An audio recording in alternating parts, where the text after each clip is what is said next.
Cop and Lacoste are going to... Thank you for into game number 2. We're going to see if OG... Prepare for battle. In that way a little bit.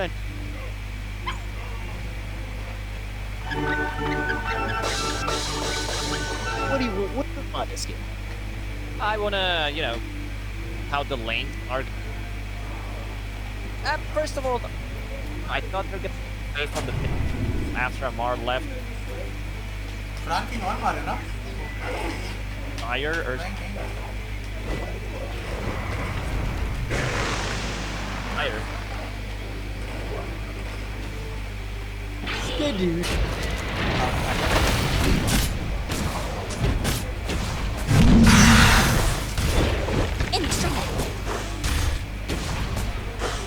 Words there as we see potentially first blood coming in with Fairy Fire. Fly coming through from BCM to get that first blood taken out 9. So blood and on the board first again here for OG. Something we saw in the first game, and you know, OG, well, they had a tri-lane. They were what seemed to be all right. Sox Gave space over, and they might be able to get Soxa too. Coming over, slight again. One more right click, he gets the kill, and it'll be Taiga on this Elder Titan again. The kill on the Soxa is 33. So it ends up, at least in that sense, being raid those two.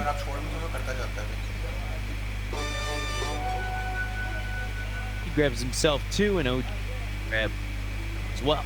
BGM off the raid. He has his bottle on him. First blood money. Has a 6. Has a 9 on a tusk.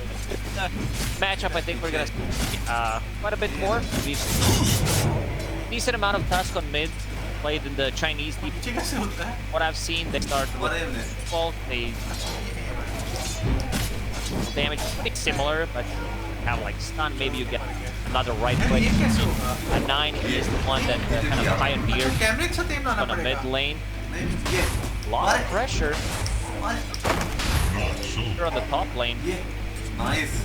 Tri-lane that OG pretty similar to what Gaming Gladiators tried to for one court kind of stopped during with the tri-lanes, with the aggressive tri-lanes, and having Ace play safe lane mostly on the Tide Hunter. So these masterpiece type of heroes. I mean, I got them 6 kills the first game.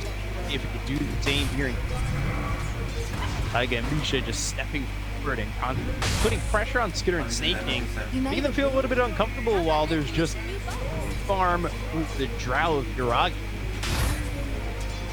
Right now, Soxa this game, he can have early. Man, this time around I'm not playing against the tri-lane. Last game he was 0-5-0. A lot of this Timber Soku. Active armor level not as great.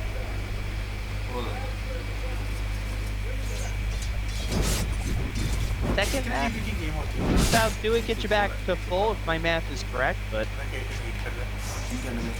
all right. I mean, the math checked out. Soxa kind of ruined it once. Soxa and the back and forth. Soxa and like have to be up against the tri-lane.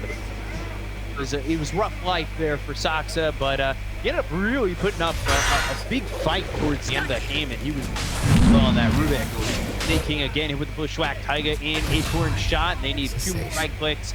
Taiga gets the finishing blow, takes out Snake King 3-1 for OG, and a little bit of repeated history here for OG as they continue to get kills in this top.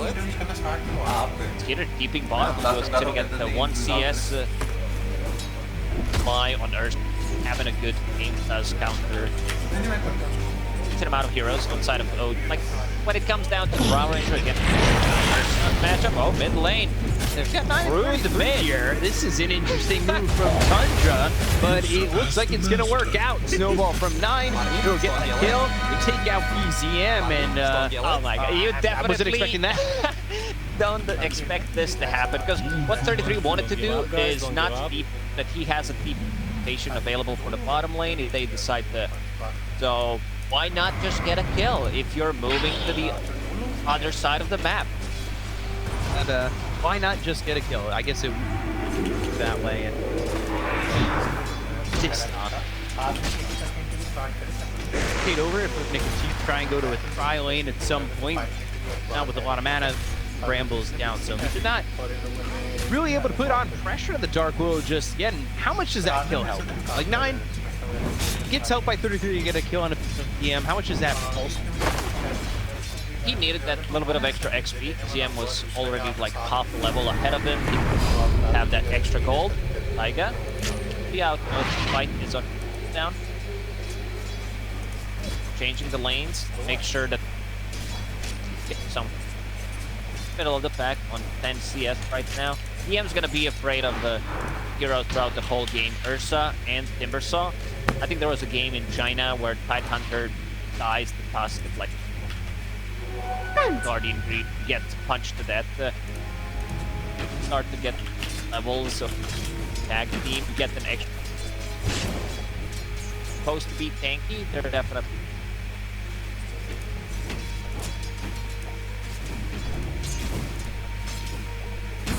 Don't give up, guys, don't give up. Gross amount of damage. Meanwhile, top lane 30 up here, but they didn't make the rotation. They have GM making the swap with Yuragi.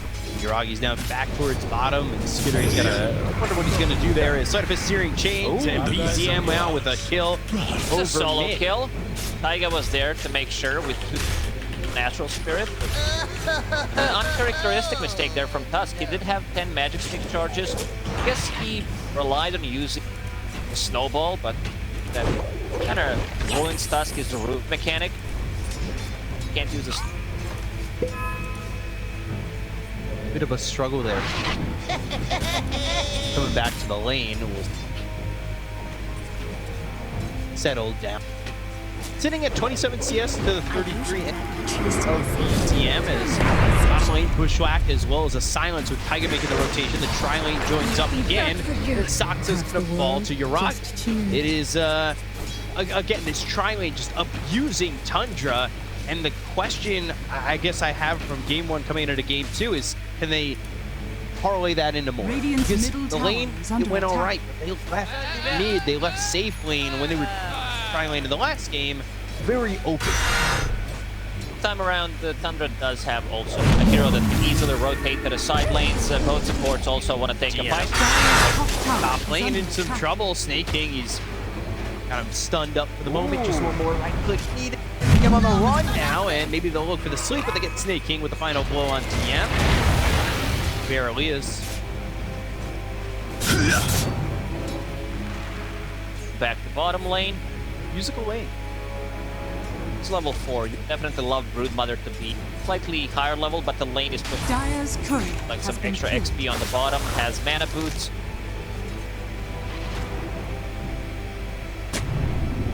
Got his courier. That killed team. Be on your merit. Back up here again. So the heroes combine one.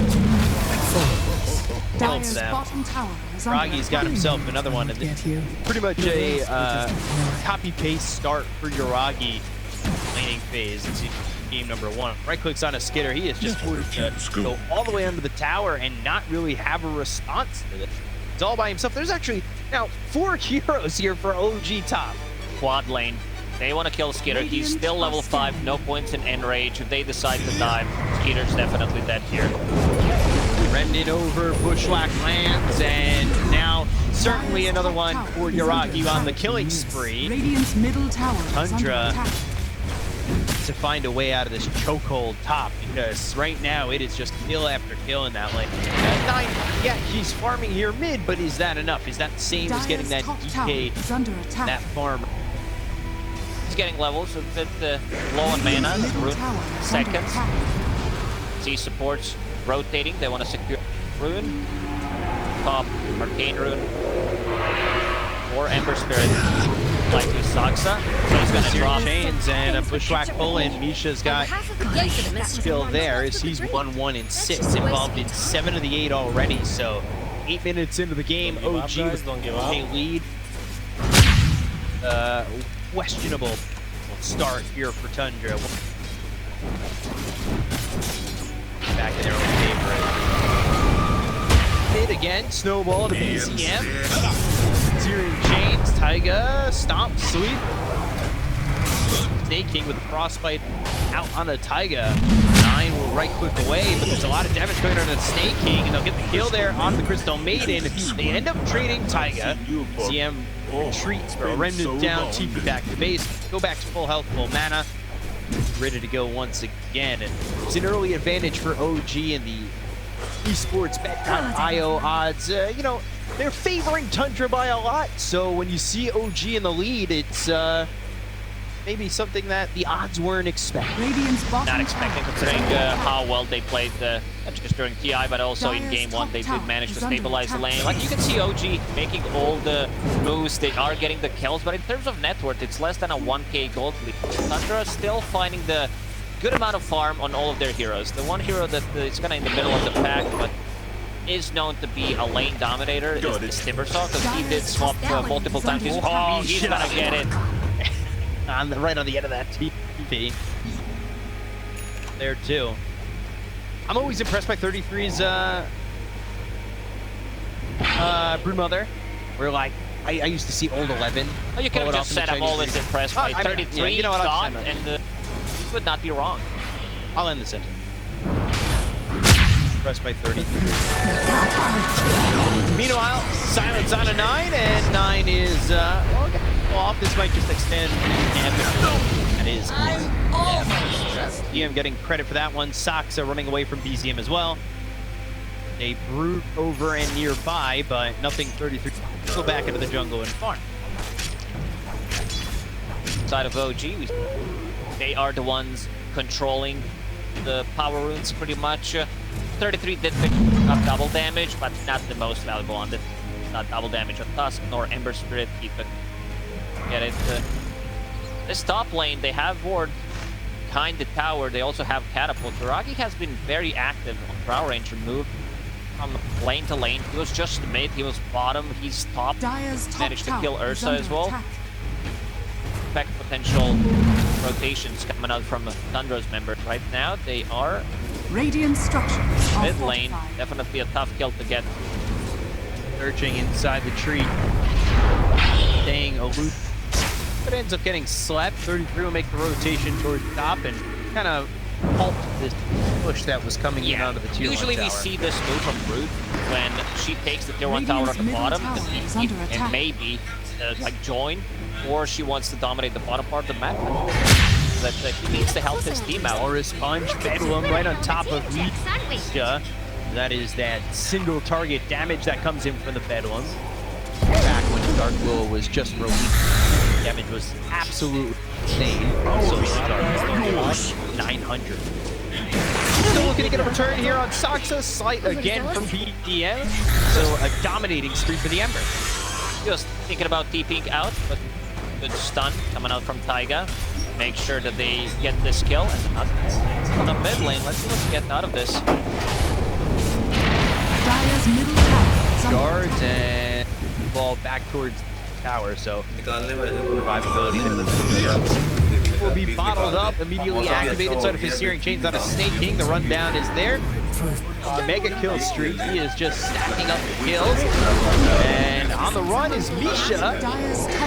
Schwap lands, Bedlam again, so target, and the Shadow Realm strike won't be enough to get the kill, but now they're going to focus their attention over on to the Timber. So DM on the run, not because he wants to, but because he's feared of the terrorize. Stomp on the 3, the sweep is there. Taiga doesn't exactly have the damage to get a kill on any of these heroes with DM retreating, but it is a save nonetheless on this Timber. They needed like 2-3 extra hits coming up from Ursa. This Vanguard build on DM, keeping him alive. For the sweep, that's not going to happen. 9 credit for that one. And help there again from the Dark Willow. One big issue for Tundra is going to be BZM on this Ember Spirit is getting out of control. He's the one who can go to Broodmother's lane with the Maelstrom about to be finished, just 100 gold away. They don't have that much lockdown outside of Tundra. They need to Bramble Maze, Snowball, you need to execute perfectly. You have root mechanics, but might be a bit getting on top of Ember. Especially the way Taiga has been playing on Elder type. Always there at the right spot, using that Echo Stomp to stop any kind of aggression. PM, setting up kills and also saving pieces. Yeah, we had a little bit of a chat about this. Radiant's top Saying tower how is strong under he can. attack. It's kind of showing that now, and I know that OG don't exactly have the at the moment in terms of net worth, but there's certainly a point here where OG, with this Maelstrom especially, can start to get disgusting territories of taking over. Might get that kill on a 9. As double damage in bottle, let's see if they decide to smoke, and they will. This got caught by Ember Spirit. Radiant's bottom tower Immediately is the under smoke attack. cause OG to go up in their own jungle. If they do come over, they have some answer to this. I like that 9 is going for SO straight away. He understands that they might lack some damage, considering that Root Mother is more of a utility hero than the damage dealer. So SO has Good snowball. Silence comes out, so this is trouble for 9. 9 trying to stay alive. The Snake goes into the ult. They get the penalties. The look over. Skinner goes on, or Yuragi. Down goes 9. BZM with the slight to get that kill, and now Yuragi falls to Saksa. Finish off Saksa again as BZM with a double kill. Slide over to the side, and well, it's a trade 2 for 2. Seeing 9 to Yuragi. This benefit the most. The fight recap just a little bit for OG and a bit more experience for Tundra. this was a fight where 33 was still farming the top. He's ready to join once the Guardian Greaves is up, so overall still a good trade for Tundra. Once you have that Guardian Greaves, you are going to be able Dire's to top tower keep is your under allies attack. alive, but nice to play Silence, as I said, by Yuragi, not allowing Tusk with the double damage to get any damage done. He was not able to punch people with it, but Ursa did finish off his Battle Fury, and now he's ready to farm some Ancients. There is a stack of Ancients. Dire's top Probably tower going to stack is that under one more attack. time. Radiant's top Impressed tower over is under Tedric game attack. 1. The way Skeeter's playing. Covered real nicely. Up there, not as farmed as Ember or a Drow Ranger, but getting there. With the Battle Fury, he needs like 2 minutes on top of the net board. Very simple. Yeah, one thing to notice about Ursa, the Ursa is Breton Road Radiant's bottom tower is under Radiant attack. map. Oh, hold that thought. Yeah, Walrus Punch out of BCM, but Pushback comes out from Nisha, setting up that sharpshooter. Now the snowball over. They're trying to catch him, but stays in a slight sleep coming through. But now Yuragi over and looking for Saksa. Looking about terrorized to throw at these heroes. The Earth split another slide. Taiga, a slight move forward from BZM, and they are going to get the kill on the Snaking. Now those over the red. Snowball hits out of Taiga, the Walrus Punch to get the kill. Saksa has got credit for that as 9 falls to BZM. BZM's been able to take advantage of these low heroes and using these sights to get a couple of these kills in fights again and again and again. Well, he's done it one more time in this one. One single tree there in the track. Missed in the end. Still 2k gold lead for Tundra, even after all these losses. You see Skeeter farming the triangle to farm that stack that I mentioned. But in terms of who's winning these fights, now it's OG. But I like the itemization. ZM going Gold Scepter to annoying stun mechanics, and also the best kiting item against Ursa. Radiant's Why courier Taiga's has going been for- killed. Oh, Trying to kite the Ursa. Radiant's middle tower is under attack. Dead already. He's gonna move up towards top using this battle fury that he got a couple of minutes ago. Looking to beat B. Arm starting to get up there where he's getting close to Radiant's taking middle over tower has top fallen. spot. and next big timing for Tundra will be BKB on Ursa, Deso on Tusk. This is where they try to take a kill and potentially get a Roche, but let's see how they approach. Maybe they even try the Roche because jump in a little mana, has 2 mangoes to work. Still, this constant threat of Ursa taking Roche on. You know that you need to play the top part of the map. Kind of forces Radiant Thunder are again. scanning. have the threat of Ursa going into Roche. Understand that OG need to buy, smoke up, get a pick off or two, and then just easily. Items you did. Hex, Chinese getting built quite often on the offlaners and built off quickly. 33 understands.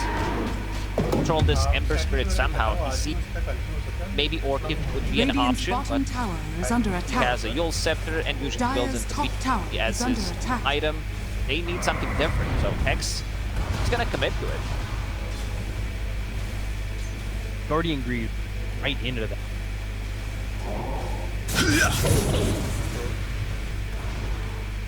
His item. C33, his positioning in terms of farming, he's aggressive on the other side of the river. He's been all over the place, getting as much farm as he can.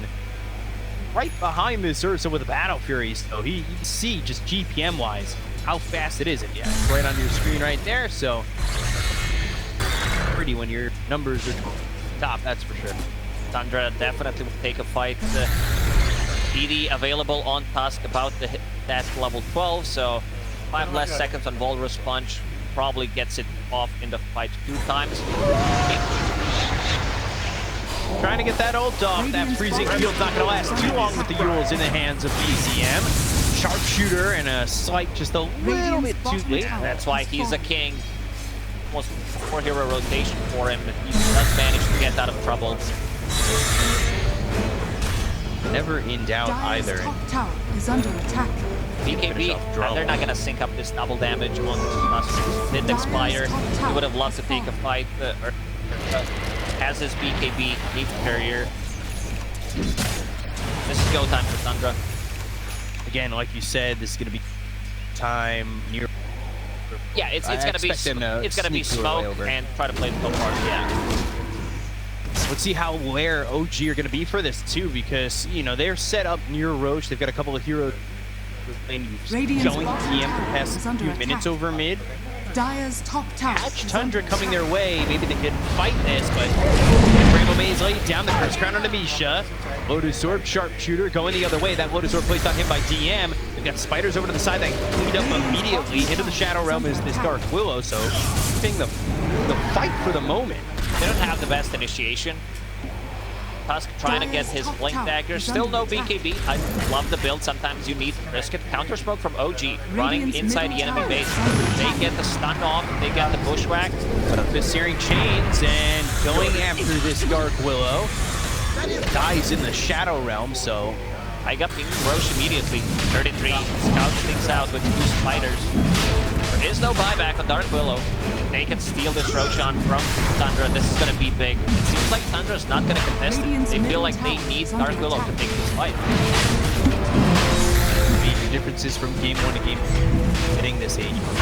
So see what they can do with it is it's a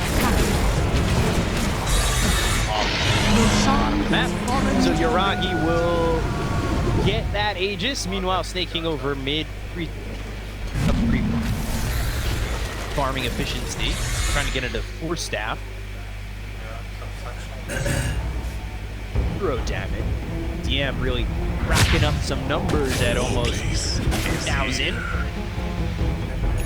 Gets punched once. How many double damages had this game? Fourth one. I've gone to each side would be that as well. This one gets bottled up. There's the Blink Dagger that you were asking for the Tusk too. It's gonna be way for them to start a fight. Saksa also picked up a Blink Dagger. Dire's middle tower is I don't think you want to under blink in as Dark Willow. It's gonna get you out of the trouble in some situations, and like this. Dire's top Double tower is damage under attack. empowers me. Put pressure on the top tier 2. Your Dire's bottom tier 2 structures are taken, fortified. so getting up the map Radiant if they can structures grab are this. fortified.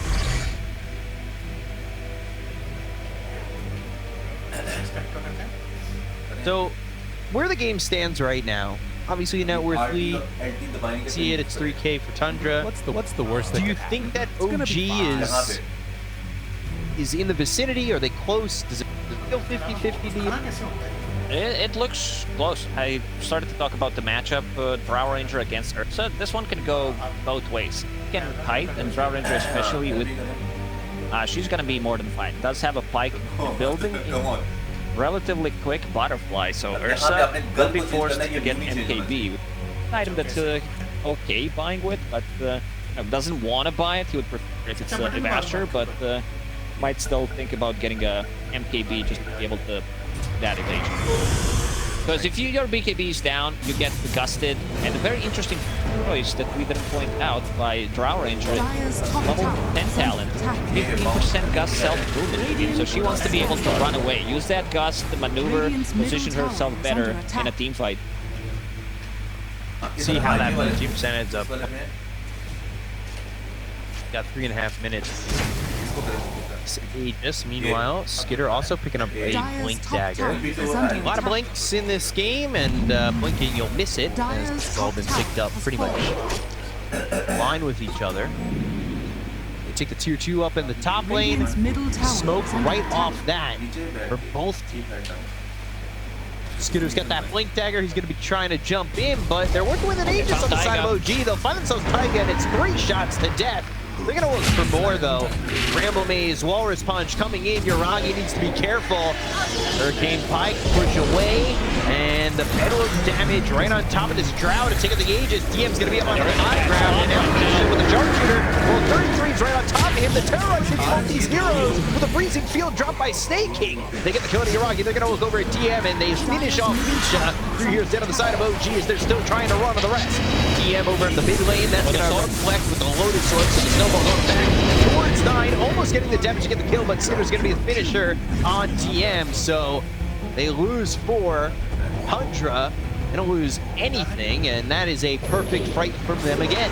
I like how aggressive Tundra is. Even with that Aegis, they still lose so quickly. Skitter finds Elder Titan immediately, and OG not ready to fall back because Saksa was ready there with the Bramble Maze and another well-placed Terrorize on top of the Aegis. There was already Hurricane Pike used, so nothing he can do to get out of the trouble. Hex just being purchased by Broodmother. This is a big pickup. So we'll see it again. You can see the Bramble Maze had already picked up Yuragi by the time they got that kill on Look how he split the map with the Bramble Maze. They couldn't get through the Bramble, so they needed to try to fight around it.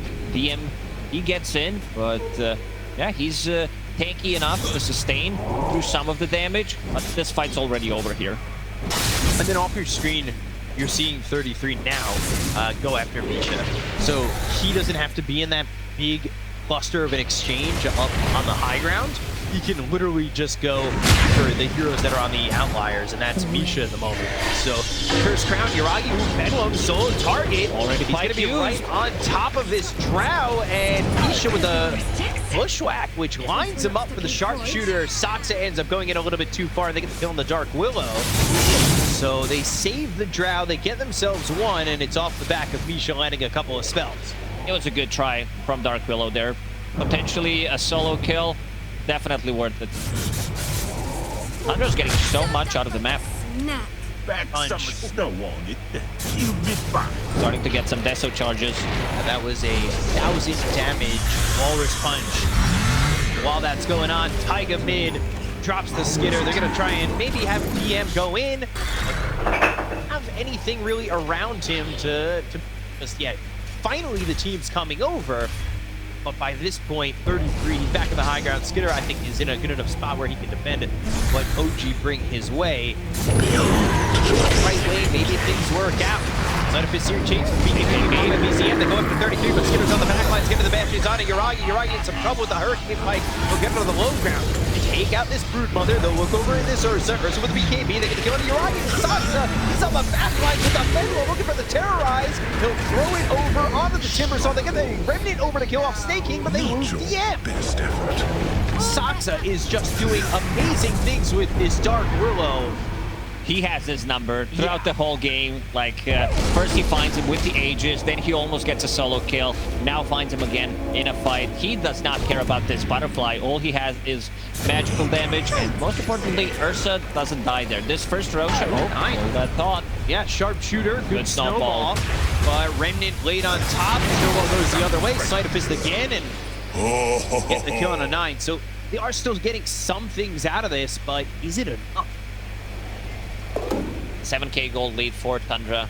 Not able to blink out of that snowball. Ember Spirit did pick up a shard, so dealing damage. Didn't have his BKB available yet.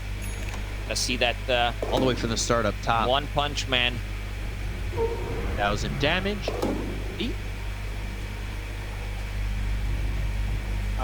Season of And it has only one episode. yeah, that right there. Radiant are scanning. Starting to fight. EZM with the BKB, and watch. Yuragi focused by Skitter here. He does get a good 4-step, but Soxi's in. Blink Dagger again. Bedlam right on top. Nowhere for him to go. Yuragi can't output the damage, and EM's gonna try to move in, but terrorizing. So many great things happening for Tundra is now another great thing that's going on for them is Skitter getting a kill on the DF. Look over with the Remnant, set up a searing chains that locks up 2. Remnant once again with the BKB pop by BZM. Her splitters off the mark, and here comes Tundra turning this one around. Blade forward with the right clicks on a Tiger as well as BZM, but they're going to hold off for now. They've got the Hex out from 33 out on the Ember Spirit. Now the Ramble Maze is down, but it's off the mark as well. To hold anybody close as Tiger throws a sweep out and only the Dark Willow. They might need to reset Ursa. He doesn't feel too comfortable getting into a fight with no BKB. Next Roshan might respawn in 40 seconds. His BKB is going to be available. Gain rune. 9 definitely wants to have BKB before the next fight. Power of Tusk is you one-shot the creep. 2 abilities, you push out the waves, you have Roche taking potential, BKB piercing ability, you even have Quiver. Ooh, this is some big damage. There it is, Soxa dropping. This is what Yuragi hopes to do in these fights. Struggling to get off. 4 staffs on 2 supports on Tundra, gonna help out quite a lot against the spells that OG has. They want to lock onto a target, but they're not too good at getting, because they're not gonna feel too comfortable getting on top of someone with their heroes. They want to poke from the distance. One thing to notice about Dark Willow and 4-staff, you can't 4-staff yourself during Shadow Realm, so that's downside. Kind of locked into it. Yeah, if you have to wait until it's done, and then 4-staff yourself. Ooh, long spawn, 2 minutes. I think this benefits Tundra slightly more, because it will give time to farm another. Oh, Ursa already has it, never mind. MKB's done, Basher's done. Let's see Abyssal Blade next, and OG were positioned to take a Roche if it was a short timer, but unfortunate for them that it ends up being the longest one. 2.5 minutes now, just 1:50 remaining. The MKB is picked up by Skitter, and now they're gonna look over Sharpshooter being charged up. They even want to fight this. I think OG might be better off just stepping back. Not exactly the initiation that they want. Skitter's over to the side. They've got the smoke. So Tundra looking to play aggressive, knowing that this Roche is up soon. Take a peek. Nothing in there. Not in the pit. I see the both teams probably a lot of their time. Counter smoke from OG. It's a bit too risky to climb uphill straight away, so they're gonna go around. They don't have that instant stun. That's one of the issues. 33. He's going to be able to run away. Yeah, but the BKB's been popped by 9. They go to the Walrus Punch. Lotus Orb popped by DM on himself. The rest of Tundra around. It was a BKB usage with the Arcane Rune, so he's going to have it again in 50 seconds. All they need to do is kind of reset. Look, they can choose where they want to fight with Bramble and Ice Shards. Yes, via the shards, and DM back to the low ground. That Timber Chain. The Bushwhack coming in as well as the Sharpshooter. Nine's in some trouble. He's rooted. That lanes up BCM, so he's geared up. They might be able to get the control off this. The Walrus Punch goes damage from Skitter on a BZM. They get the trade, and they'll end up losing DM on top of that. So OG, it looked good for a moment until the Terrorize came out and Soxa showed himself. This is the power of these spells. Bramble Maze and Tusk perfectly placed. Rest of the OG squad cannot enter. They don't have the Blink Daggers, so they can't go across. And Ursa also killed Ember Spirit. He got some big chunk of money in that one. Yeah, off the Terrorize, had the bash, and then looking from there. Got Roche back up, but who can go for it? No 9 for 30, and well, G completely 5 seconds. Tundra even look that way. They might even look to get under the pickoff and maybe just secure the Roche. And that's Oh exactly my what they're god, looking he at. almost one-shots him. Yeah, Misha in some trouble, needs to run, and get out of there. Taiga, Misha, they're away from the side of Tundra, but Tundra with that, they're pushing back far enough, and they're in on Roche. This is the big one. This is the one that Ursa loves to take. Getting that shard, having that enrage, and also having Aegis, so I'm not sure if they can fight this one. They're gonna try to poke from distance. BZM still thinking about getting in. They do have Elder Titan, however. So yeah, so he's gonna try to stop it, but yeah, already damage has been done. 33, he's up on the cliff, Remnant over BZM, he's flipped himself, Slight Abyss, and then a Remnant back onto the low ground, but they've got the Hex coming out from 30. Aeon Disc is available, needs to unlock it. 33 unlocks the Aeon Disc just in time, but the Remnant forward, they're still trying to get the kill here out of the Brood, but here comes the Skitter. So the Sharpshooter comes through, BZM's gonna get the kill on a 33. Always punch on a TN, they look for the Terrorize, this time it's gonna land only on a Yuragi, but that's enough. It's the same spawn, same It's a shards. good way to make sure that you're able to escape this fight with the rest of your heroes. BZM with the Sleight of Fist, but no lockdown onto the Ursa.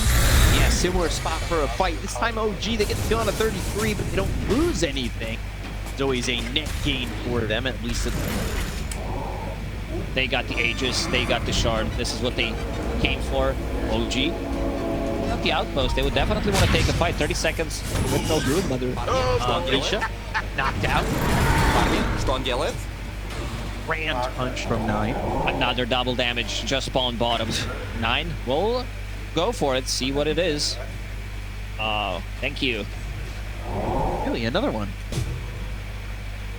Dire's top tower is under attack. He's not even level Radiant's middle 20. tower Once you is get to under that attack. level 20, the extra 75% your ulti.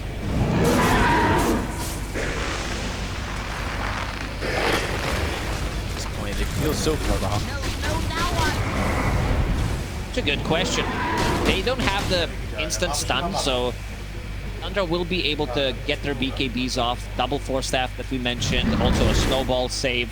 So very difficult to take a fight. They need to poke from distance. There is Collector that was finished on Ember Spirit, so that's going to be another way of poking. Then Drow Ranger, Sharpshooter, multiple instances of Sleight of Fist, the EP with the stomps. They can't just commit. They need to poke, let them use their BKBs, proc the Aeon Disc, then take a fight. Done. 33. Another Aeon Discs available. It's a lot of patience for them to poke and prod and get these Aeon Discs, these ABs out of the hands of Tundra before they really go back in and reinitiate.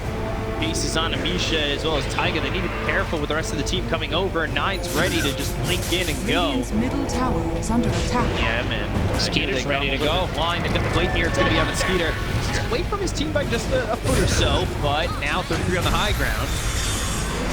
That's the positive. They get the Aeon Disc out of his hand.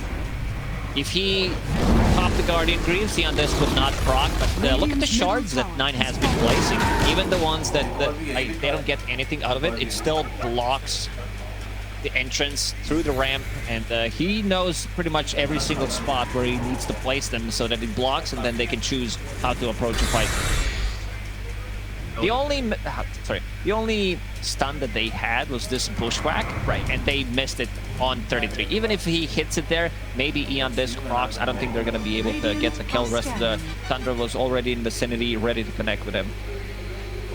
It's like where there's fun, there's fun.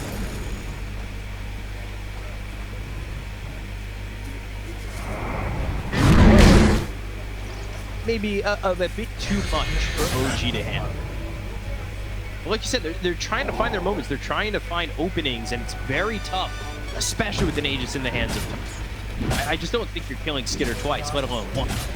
Yeah, they haven't killed him in a long, long time. We were talking about 30 minutes.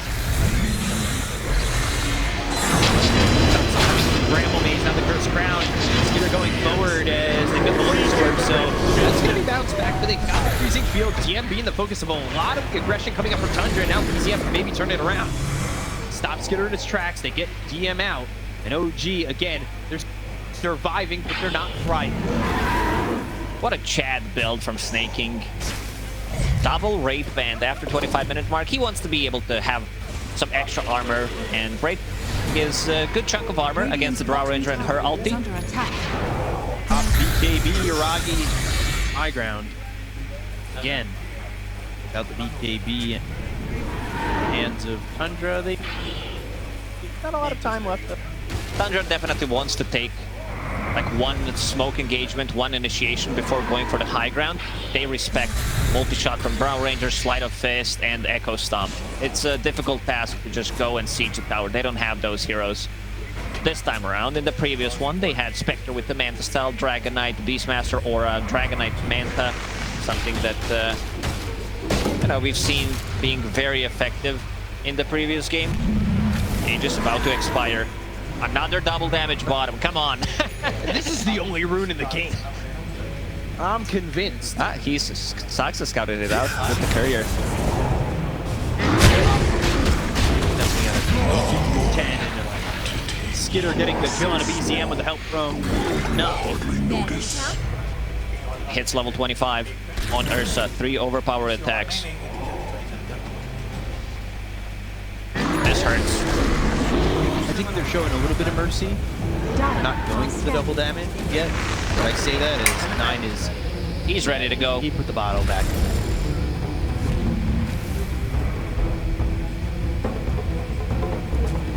They could do under the ninja gear, smoke up himself. However, they know they don't have an Aegis on Skitter anymore, but like I said, it's so hard to kill him just one time. Double damage with this Walrus Punch. Any of these supports are just going to get knocked out immediately. Tremble Maze goes down. Get about the Terrorize for a second. They've got Mule that's up into the air. They'll look for the Terrorize. It's not going to land, but they've got the Walrus Punch to get the kill on Avisha. They'll take out this Hoodwink with one punch again. Avisha can't catch a break. In the previous game, it was Skeeter on Spectre every single time he shows. Step, Hex dead. This time around, it's 9. Even Skeeter has his number. OG, they can't leave the base. They can't show up. They're gonna need to probably defend this as long as possible, be inside the base. They are still showing some respect going for the high ground. Getting these pickoffs, getting 1 or 2 air. Tundra's getting proper moment. Go. Radiant are 4-man smoke with Hoodwink dead for 3 seconds. They know. I mean, they use the scan. Blink the pistol, the right push from Yuragi, doing nothing. Despair feels fine. As Skitter goes in with BKB, BZM's also popped his own. They get the kill on the Titan, they'll take out the other Titan immediately. He's gonna buy back, but here comes 33. Got the hex from Yuragi. BZM trying to run. They get the sharpshooter with the right clicks from Yuragi, but still not enough. Skeeter thinking about going in. Have the damage at all. Go over onto DM. They get a kill. Skeeter with another one. That's a big AT ulti. But is it enough? Not really. BKB, snowball in, 9 with the Walrus Punch on Yuragi. Out. Now, Yuragi needs to leave. Titan trying to help out as the shards are blocking 33 for the moment, but back and escapes with the rest of his team. And it's not really an escape. It's almost just like, all right, well, we'll reset. Tundra is so disciplined, man. It's so fun to watch. They go in. No damage has been done. Immediately falls back to the high ground where Bramble Maze awaits. Another good Tusk shard. So they choose where they want to take a fight. If they don't feel comfortable, they fall back. Let's hit the Roche spawn. May respawn in a couple of seconds. Skeeter already knows the timing. Perfect timing inside the Roche pit. Minute and 50 this time around. A little bit shorter than the still long timers on each fight. Network Legion span leaps and bounds away from where OG have any semblance of control. Well, they're gonna smoke again. They are really desperate to find a fight in their favor, especially potential Aegis. This is certainly one if they can get the fight, but just it's so tough.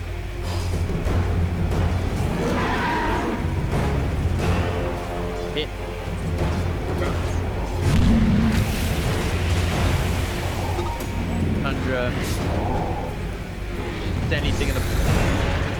side of the map. Farm, Roche potentially. Conceding this Aegis just feels like a death sentence. Yeah, because this could potentially be Ags. You give that to Ursa, he's immortal. I think we've seen this on Reddit, clips, your pubs, wherever. Ursa, once he has that shard and Aghanim Scepter BKB, he's 6-slotted. Like, it does not get better than this. Oh, you said my pubs. Radiant's top tower is under attack. Not my. 5-man Dire's smoke bottom from Tundra tower again. is under attack. Plenty. Dire's bottom tower has fallen. The high ground, dude. Very disciplined, as I said. Getting vision. If Yuragi shows, he's underneath the smoke. Again, Sox with the Cursed Crown, but away they go, and full staff back, so Yuragi able to get back into safety. Careful, Walrus Punch and one right click. You cannot step out that far. 9. The Walrus Punch certainly has the damage skill on full supports, and the 4-step again, a saving grace. No way to lock him down. There's Roche. It's going to be a refresher. Good signs. Dire's OG. bottom tower is under Not going to be attack. Aghanims. Give Ags a refresher too.